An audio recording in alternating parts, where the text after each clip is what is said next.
स्वागत है तमाम दर्शकों का SI91 न्यूज में, the real face of the journalism. इस वक्त की एक खास खबर, यानी पूरे मुल्क के अंदर बहुत ही दुख का वातावरण है। एक प्लेन जो अहमदाबाद से उड़ता है और दूसरे मुल्क को जाने के लिए उसमें सवार होते हैं। 200 से 100 से ज़्यादा उसमें लोग सवार करते हैं, कहीं कहीं परिवार भी थे, मगर कुछ टेक्निकल प्रॉब्लम की वजह से या कहिए किसी वजह से ये प्लेन उड़ने से पहले ही गिर जाता है।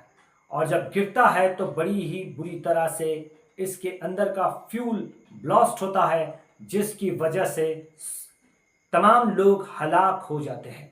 तकरीबन 200 से ज़्यादा लोगों की इस एरोप्लेन की घटना में मौत हो गई। आखिर इसका जिम्मेदार कौन, ये तो आगे आने दिनों में ही पता चलेगा। अभी तहकीक जारी है, मगर जिनकी जिम्मेदारी है उन जिम्मेदारों ने अपनी जिम्मेदारी से पल्ला झाड़ लिया है। दूसरी तरफ नेशनल मीडिया, जिसे गोदी मीडिया का नाम दे चुके हैं हम भारत के लोगों ने, वही मीडिया एक तरफा न्यूज आपको बता रहा है, दूसरा पहलू न्यूज का बताने के लिए तैयार नहीं है। SI91 news the real face of the journalism और उसकी टीम सवाल खड़ा करती है कि आखिर ये एक तरफा न्यूज गोदी मीडिया की तरफ से क्यों चल रही है। हमें उन तमाम लोगों की मारे जाने का बड़ा दुख है, ऐसा नहीं होना चाहिए था, लेकिन ये घटना हो गई। लेकिन इस घटना को एक तरफा करके गोदी मीडिया बता रहा है और सिर्फ उन लोगों को जो इसमें सवार थे उन्हीं के बारे में डाटा को जारी कर रहा है, वही फुटेज और वही वीडियो। मगर जो प्लेन जिस इलाके में गिरी, जो एक मेडिकल हॉस्टल था, एक रिहायशी इलाका था, अब मेडिकल हॉस्टल था तो उसमें स्टूडेंट का होना भी जरूरी है। अगर आप गूगल पे जाकर सर्च करें और यूट्यूब पे जाकर देखें तो कई वीडियो आ रहे हैं कि वो प्लेन सीधा जाकर उसी हॉस्टल की बिल्डिंग से टकरा जाता है और एक भयंकर ब्लास्ट होता है। और इस तबाही के अंदर ऐसा हो ही नहीं सकता कि वहां रहने वाले स्टूडेंट मारे ना जाए। आखिर वहां कितने स्टूडेंट थे उस वक्त में, इसका डाटा और इसकी फुटेज और इसकी रिपोर्टिंग कोई मीडिया स्ट्रीम करने के लिए तैयार नहीं है। SI91 news the real face of journalism सवाल खड़ा करता है कि आखिर क्या बात है कि अहमदाबाद के उस रिहायशी इलाके के अंदर जो ये प्लेन क्रैश होकर गिरा, आखिर वहां के आसपास के लोग भी जरूर इसमें मारे गए होंगे। आखिर वो कितने लोग मारे गए हैं सरकारी तौर पर, और मीडिया के किसी रिपोर्टर ने अभी तक इसका खुलासा नहीं किया, ना ही सरकार ने इसका डाटा दिया। जिस मेडिकल कॉलेज का वो हॉस्टल था, वो मेडिकल कॉलेज और वहां के हॉस्टल के जो जिम्मेदार थे वो भी अभी तक आकर किसी भी यूट्यूबर्स के या सोशल मीडिया पर अभी तक किसी तरह की जानकारी देने के लिए तैयार नहीं। हो सकता है ये जानकारी दे भी तो स्ट्रीम मीडिया उसे नहीं बता रहा है और एक तरफा न्यूज चला रहा है।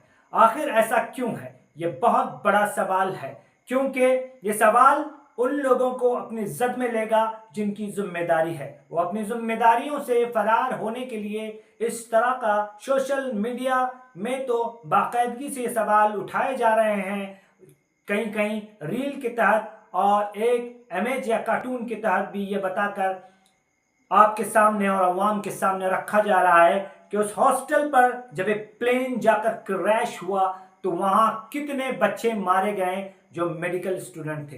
अब मेडिकल स्टूडेंट थे तो कोई फर्स्ट ईयर का था, कोई सेकेंड ईयर, कोई फाइनल ईयर का, आखिर वो भी तो किसी के बेटे थे और हिंदुस्तान के सिटीजन्स थे। आखिर उनके मारे जाने की, जख्मी होने की और कितने लोग वहां पर हलाक हुए, ये डाटा देने के लिए अभी तक कोई तैयार नहीं और गोदी मीडिया इसके बारे में नहीं बता रहा। इसी पर हम सवाल खड़ा करते हैं SI91 न्यूज की तरफ से। आप खुद अवाम तय करेगी कि आखिर ऐसा क्यों है, इसे क्यों छुपाया जा रहा है। यकीनन इस घटना के अंदर उस हॉस्टल में कई बच्चे मारे गए होंगे। हो सकता है आसपास के लोग, ये रिहायशी इलाका है, एक खंडर तो नहीं है, यहाँ पर आसपास के लोग भी मारे गए हैं, उनके बारे में भी अभी तक किसी किस्म की सूचना नहीं है। बड़ी शर्म की बात है कि गोदी मीडिया इस तरह एक तरफा न्यूज चलाकर उन तमाम लोगों को जिनकी जिम्मेदारी है उन्हें बचाने में लगा है, लेकिन ये बच नहीं पाएंगे, क्योंकि हमें यकीन है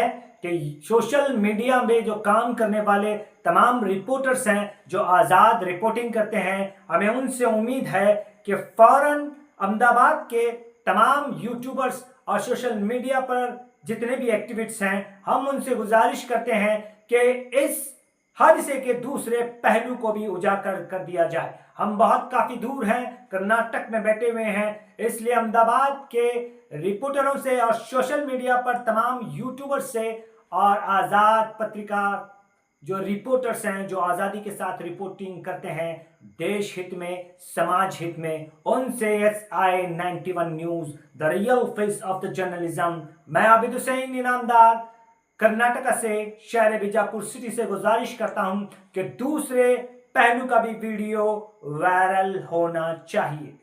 जय हिंद। 38 पर सरदार वल्लभ भाई पटेल इंटरनेशनल एयरपोर्ट के रनवे नंबर 23 से फ्लाइट ने उड़ान भरी। उड़ान भरने के बाद एयरक्राफ्ट लगभग 625 फीट तक की ऊंचाई पकड़ चुका था, पर तभी प्लेन में कुछ ऐसा हुआ कि पायलट्स को ATC को इमरजेंसी मेडे कॉल करना पड़ा। प्रोफेसर अफवाह को फॉलो करके 3D एनिमेशन की मदद से इस बात को समझो कि मेडे एक इमरजेंसी का सिग्नल होता है जो पायलट रेडियो पर देता है जब प्लेन में कुछ खतरनाक प्रॉब्लम हो। इसके तुरंत बाद ही 475 फीट पर मिनट की स्पीड से ये एरोप्लेन नीचे की तरफ जाने लगा। एयर ट्रैफिक कंट्रोल से इसका कॉन्टेक्ट अचानक पूरी तरह खत्म हो गया और एयरपोर्ट के थोड़ा सा आगे जो मेघानी नगर रेसिडेंशियल एरिया है वहां जाकर खतरनाक क्रैश लैंडिंग कर गया। बदकिस्मती ये रही कि प्लेन जस्ट लंदन के लिए उड़ा ही था और फ्यूल इसमें फुल भरा पड़ा था। इसी कारण से क्रैश लैंडिंग होते ही ऐसा जोर का ब्लास्ट हुआ कि अंदर बैठे हुए बेचारे पैसेंजर्स और ग्राउंड पे आसपास मौजूद लोग बुरी तरह आग में झुलसकर मर गए। प्लेन एयरपोर्ट की बाउंड्री से बहुत ज्यादा दूर नहीं जा पाया था और बताया जा रहा है कि ये air India flight medical college hostel के ऊपर जाकर क्रैश हुई, जहां ऑलरेडी 50-60 इंटर्न डॉक्टर्स मौजूद थे। इस हादसे में इतने ज्यादा लोगों ने अपनी जान गंवाई है।